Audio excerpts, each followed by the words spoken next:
May 31st, 2006, Stockholm. A teenager's bedroom server is about to become the most hunted machine on Earth.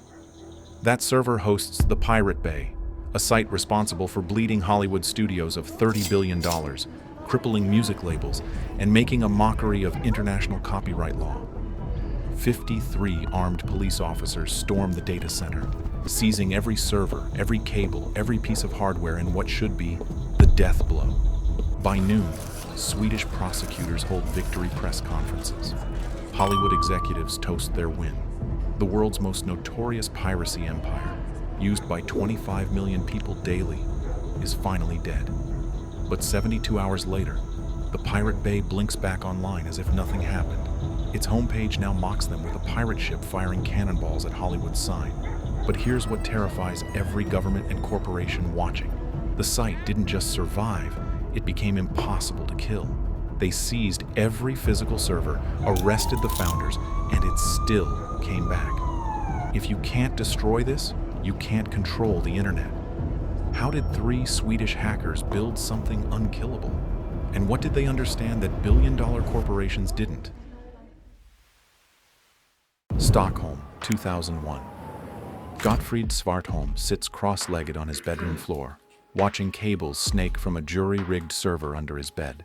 He's 19, shaggy-haired, with a skeptical smile and eyes that light up when discussing cryptography. His online handle is Anakata, a name that will become legend and curse. In 2003, he and 2 allies, Fredrik Tiamo, Nej, and Peter Brokep Sunda, wire together a BitTorrent tracker as a side project for Pirate Byron, an anti-copyright collective operating from a Stockholm warehouse. Their mission is to make file sharing frictionless. No gatekeepers, no apologies, and no tracking logs. Gottfried's home server becomes the beating heart of this experiment. The tracker catches fire faster than any of them predicted.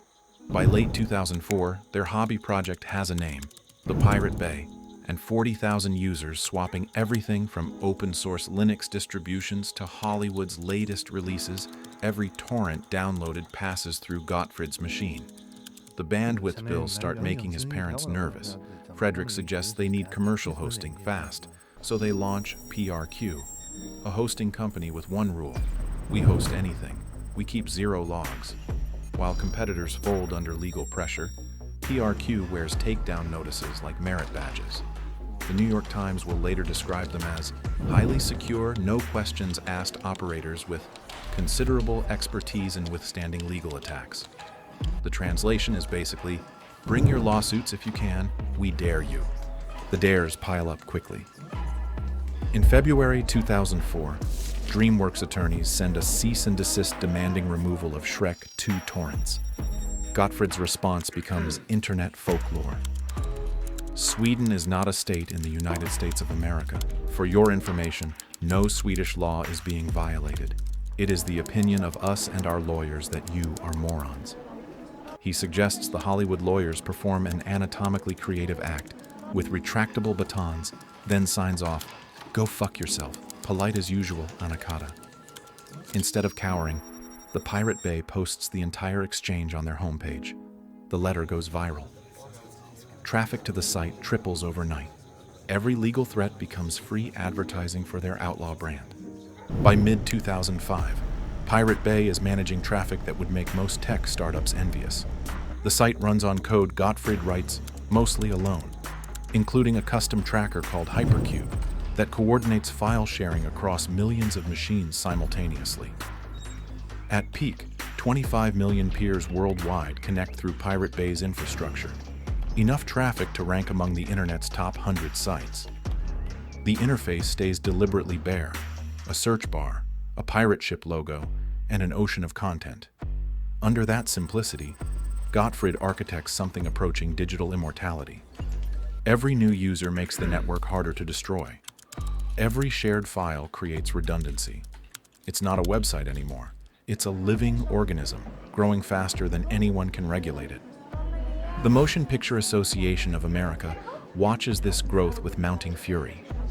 Their lawsuits against individual downloaders aren't working. The real target is the infrastructure making it all possible, and that infrastructure has a home address in Sweden. By early 2006, MPAA lobbyists are working Swedish diplomatic channels, pushing officials to act. Emails fly between Hollywood and Stockholm. Pressure builds. Swedish authorities, normally hands-off about internet regulation, start feeling heat from across the Atlantic. The government wants this problem gone. May 2006. Gottfrid's phone vibrates with a warning from a contact inside Sweden's telecom industry. Police are mobilizing. He calls Fredrik. They've war-gamed this scenario for months. Their disaster recovery plan is simple. Database backups sit encrypted on servers in the Netherlands, ready to deploy. If the main infrastructure falls, they'll rebuild Pirate Bay before Swedish TV finishes the evening news. Gottfrid has spent 2 years making sure the site's entire existence can fit on a thumb drive and resurrect anywhere with electricity and bandwidth. Now at dawn, that preparation will be tested by 53 armed officers. The raid is coming in hours, but here's what nobody in law enforcement understands yet. They're about to seize hardware while the data, the only thing that matters, is already halfway to Amsterdam. How long will it take police to realize they've captured an empty fortress? And what will Gottfrid do when they come for him personally? May 31st, 2006, 5:47 a.m. The first door goes down in Bredäng, a Stockholm suburb where a bandwidth provider houses Pirate Bay's primary servers. Officers move in synchronized teams. 10 locations hit simultaneously. In the server room, metal racks get unplugged mid-operation. Hard drives slide into evidence bags. Technicians in the building stand frozen, hands raised, as police haul out equipment on wheeled dollies. Gottfrid Svartholm and Fredrik Nye are cuffed and driven to separate interrogation rooms. By 11 a.m., Swedish television is running breaking news. Notorious piracy website shut down. The police spokesperson tells cameras they've dismantled a major criminal operation. On forums worldwide, panic spreads. In Stockholm, hundreds rally in Mynttorget Square, waving pirate flags and chanting "Free the Bay." It looks like Hollywood scored a clean knockout. The Pirate Bay's URL returns only error messages. MPAA representatives issue statements congratulating Swedish authorities on their decisive action against digital theft. Rights holders calculate lost revenue they believe will now return. But nobody is counting on what happens next. June 2nd, 2006. Just after midnight, whispers circulate. The site is back. Users refresh their browsers. The homepage loads. The pirate ship logo now has a new detail. It's firing cannonballs at a hillside sign labeled Hollywood across the top. A message: the galaxy's most resilient BitTorrent site. In the raid's confusion, Gottfrid's team had executed their contingency plan flawlessly. They migrated the complete database to servers in Amsterdam, rerouted DNS, and brought everything online in 72 hours. The police seized the hardware, but they couldn't touch the community or the code that actually mattered. Peter Sunde, the site's public face, holds a press conference from his Stockholm apartment. Reporters crowd around his laptop. The downtime wasn't fear, he explains, grinning. We were scaling up infrastructure to handle all the new traffic you journalists just sent us. He's not exaggerating. The raid has become the greatest advertising campaign in Pirate Bay history. Traffic explodes, doubling, then tripling pre-raid numbers. The site crashes repeatedly from surge load, not police action. Gottfrid and Fredrik work 20-hour shifts, stabilizing servers. Hollywood tried to kill them and accidentally made them invincible. Behind the scenes, they're hardening the operation for the next assault. Multiple mirror sites go live across Europe and Asia. The codebase gets modularized, designed to deploy on any server in any country within hours. They distribute backup copies to trusted admins in 6 nations. When a Swedish journalist asks how they'll survive the next raid, Fredrik doesn't hesitate. We have plans in other countries, we're not stupid. The swagger is earned. They're treating law enforcement as just another network problem to root around. Swedish prosecutors, embarrassed, double down. They comb through seized evidence, building a criminal case. Meanwhile, Pirate Bay posts the actual police warrant on their homepage with sarcastic margin notes. LOL. Good luck with that. Try harder. The trolling is relentless. Users send donations.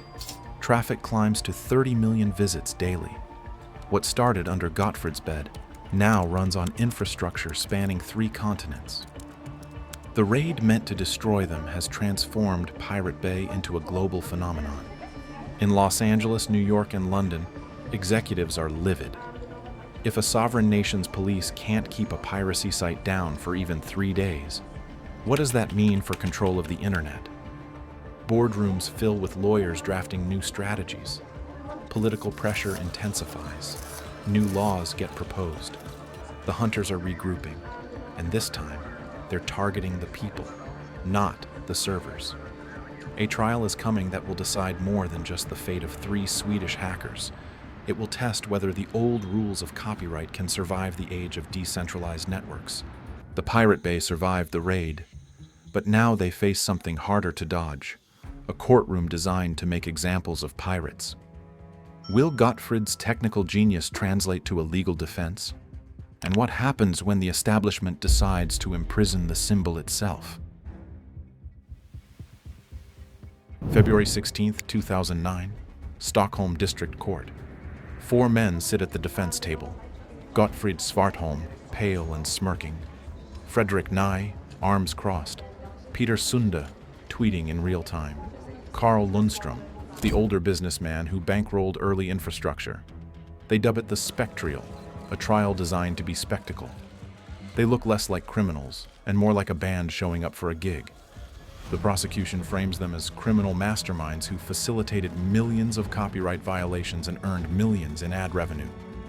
The defense argues Pirate Bay was perfectly legal under Swedish law, an index, not a host. They never stored copyrighted files, only torrent links outside. Protesters in pirate hats rally. Inside every seat is filled with journalists from 30 countries. The trial swings between technical minutia and philosophical warfare.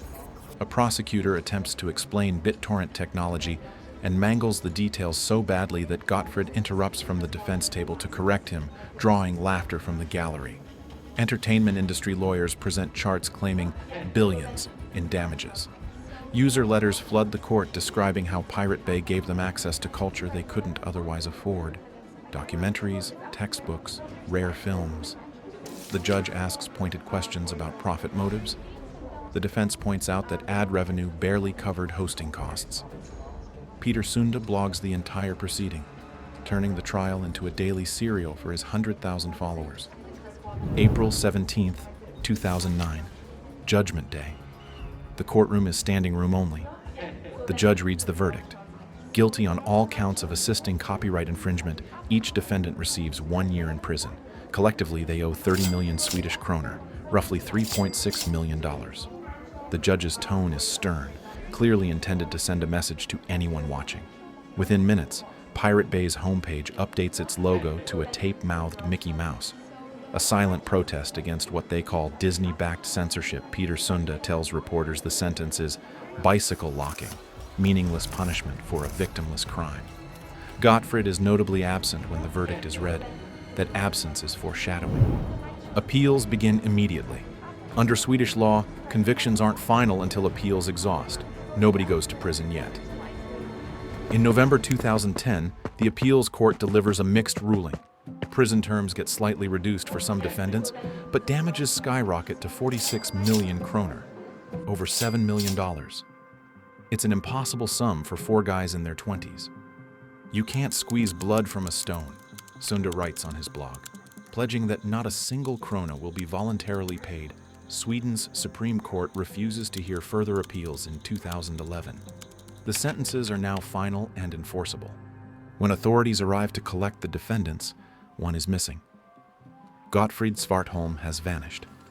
Officially, he missed his appeal hearing due to illness. Unofficially, Swedish media reports he's fled to Cambodia. Fredrik Nye relocates to Laos with his wife. Peter Sunde eventually turns himself in after a farewell tour. Speaking at hacker conferences, Carl Lundström serves his brief term under house arrest. But Gottfried, The architect, the coder, the engineer who built the machine, he's gone completely dark. Interpol red notices go out. Swedish diplomats contact Southeast Asian governments. How do you arrest a ghost who lives on encrypted communication and moves through countries without extradition treaties? Months pass. Occasional sightings surface. A Swedish expat claims they saw Gottfried at a Phnom Penh internet cafe. Hunched over a ThinkPad WikiLeaks, later acknowledges Svartholm helped build infrastructure for their 2010 cable leaks. He's living exactly like the ideology he coded. Stateless, mobile, impossible to pin down. The Pirate Bay, meanwhile, refuses to die with its founders. In 2012, the site makes a radical evolution. It abandons torrent files entirely, switching to magnet links.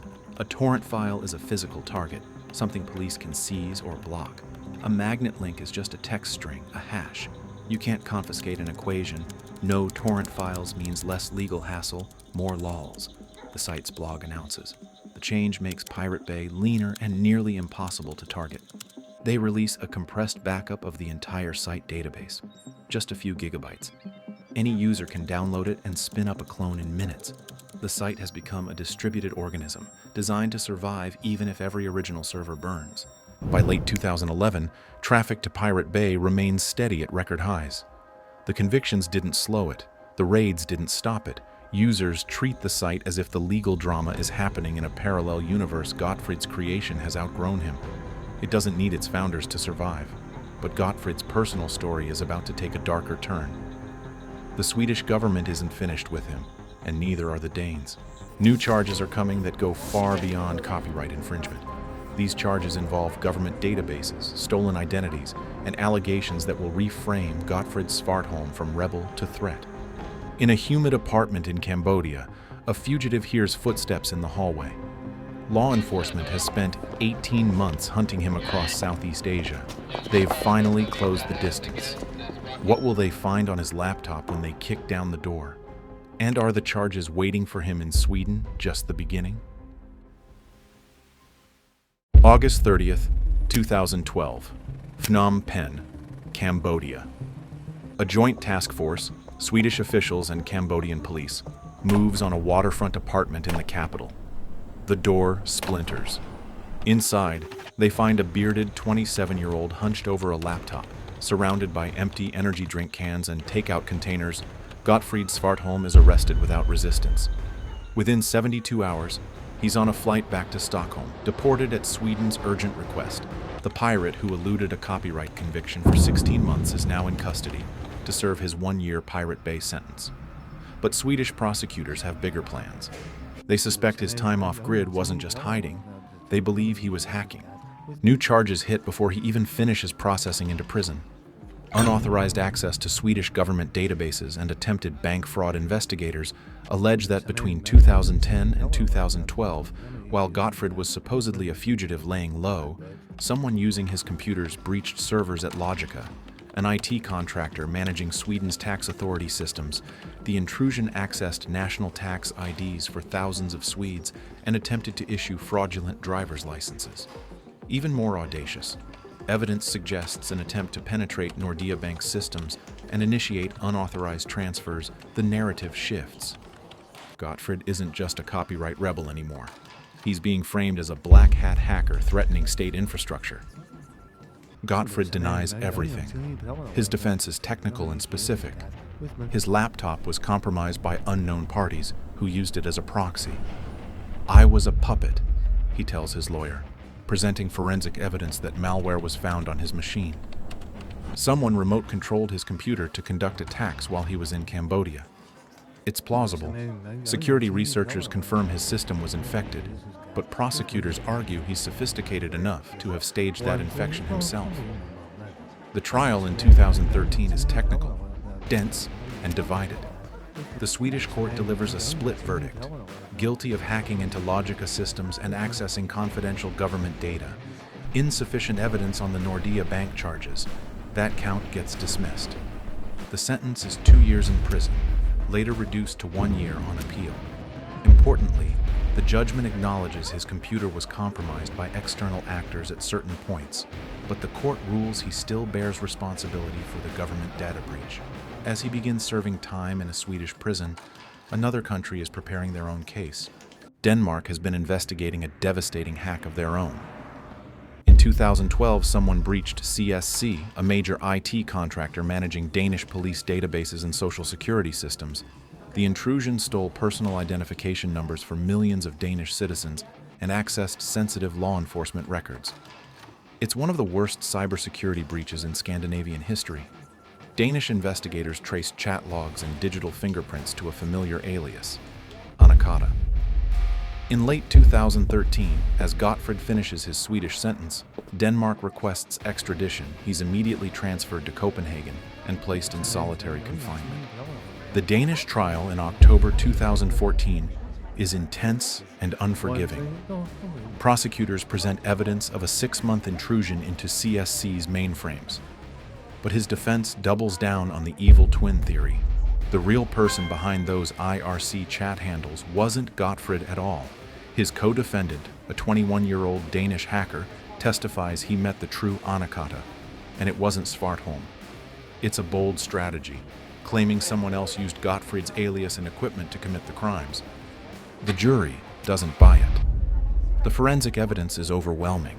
Stolen CSC data on his drives, access patterns matching his known equipment, chat logs using his distinctive phrasing. On October 27, 2014, the guilty verdict arrived. The sentence is crushing. 3.5 years in prison, the harshest hacking sentence in Danish history at that point. His co-defendant, portrayed as a minor accomplice, receives a lenient sentence and walks free with time served. Gottfrid, hearing the verdict, shows no emotion. 3 years of running, 2 trials, and multiple convictions have drained the fight from his face. September 2015. Gottfrid walks out of a Danish prison, thin and hardened. Denmark attempts to deport him immediately, but Swedish police re-arrest him on the prison steps for a final 1-month sentence, bureaucratic leftovers from the hacking convictions. By December 2015, all debts are paid. He's finally free. His mother meets him at the gates, telling reporters he just wants to sit by a keyboard again after 3 years away from one. Gottfrid has lived the complete hacker narrative: creation, glory, exile, conviction, imprisonment, release.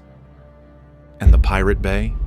Still online, still serving torrents from servers hosted in locations authorities can't easily reach, maintained by anonymous admins and true believers. The site has outlived multiple raids, dozens of domain seizures, and the imprisonment of all 3 founders.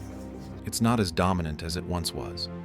Streaming services and fragmented file sharing have changed the landscape, but type the URL and you'll find it, or one of countless proxies, still sailing.